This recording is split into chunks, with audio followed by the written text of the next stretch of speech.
warahmatullahi wabarakatuh. Perkenalkan, nama saya Anissa dengan NIM 2022011003, Program Studi Sistem Komputer.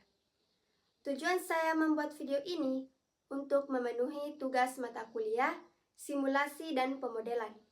Dosen pengampu Ibu Andi Reski Ramadhani, Eskom Mkom. Di dalam video ini saya akan menjelaskan apa itu simulasi dan pemodelan.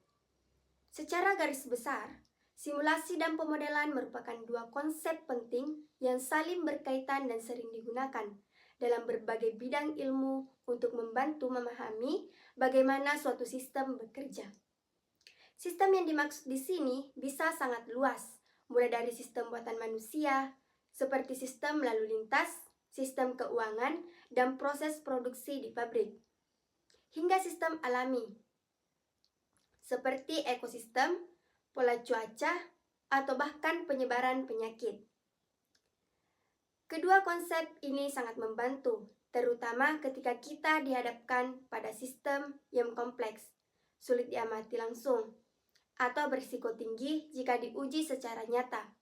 Dengan menggunakan simulasi dan pemodelan, kita bisa melakukan eksplorasi, analisis, serta pengambilan keputusan secara lebih aman, murah, dan efisien.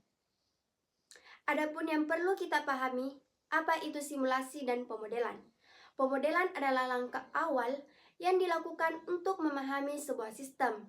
Dalam pemodelan, kita membuat suatu representasi atau gambaran dari sistem nyata yang ingin kita pelajari.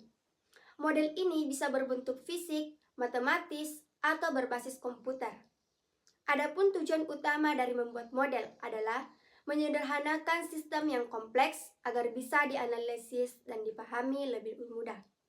Dalam dunia nyata, sistem yang seringkali terdiri dari banyak elemen yang saling berkaitan dan berubah-ubah. Melalui model, kita bisa memfokuskan diri pada bagian-bagian penting dari sistem tersebut, sehingga kita dapat mengidentifikasi elemen-elemen yang paling berpengaruh terhadap perilaku sistem secara keseluruhan.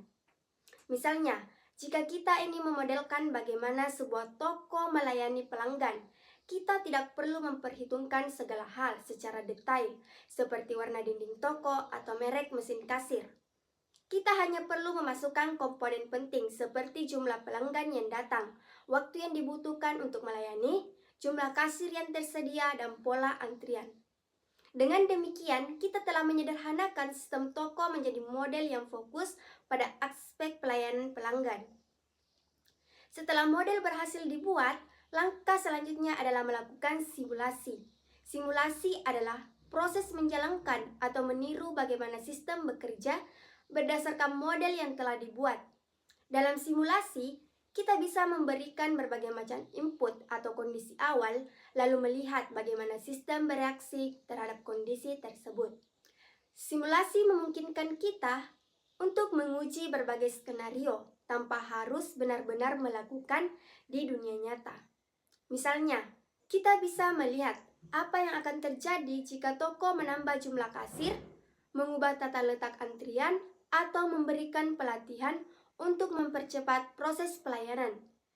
Dari hasil simulasi, kita bisa mendapatkan informasi penting seperti waktu tunggu pelanggan, jumlah pelanggan yang terlayani dalam sehari, atau bahkan tingkat kepuasan pelanggan. Salah satu keuntungan terbesar dari simulasi adalah kita bisa menghindari risiko dan kerugian.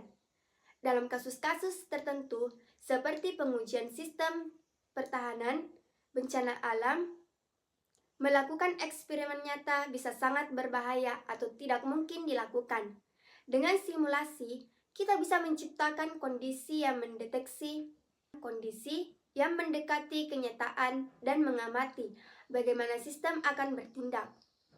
Selain itu, simulasi juga sangat hemat biaya dan waktu. Kita tidak perlu membangun sistem nyata atau menunggu waktu yang lama untuk melihat hasilnya, karena simulasi bisa dijalankan secara cepat dalam komputer. Pemodelan dan simulasi juga sangat fleksibel. Model yang telah dibuat bisa diperbaharui atau dimodifikasi sesuai kebutuhan. dan simulasi bisa dijalankan berulang kali dengan parameter yang berbeda-beda. Hal ini memungkinkan pengguna untuk membandingkan hasil dari berbagai skenario dan memilih keputusan terbaik berdasarkan data dan analisis yang diperoleh dari hasil simulasi. Baik, itulah yang sempat saya sampaikan mengenai simulasi dan pemodelan. Apabila ada kesalahan, mohon dimaafkan. Wabillahi taufiq wal hidayah. Wassalamualaikum warahmatullahi wabarakatuh.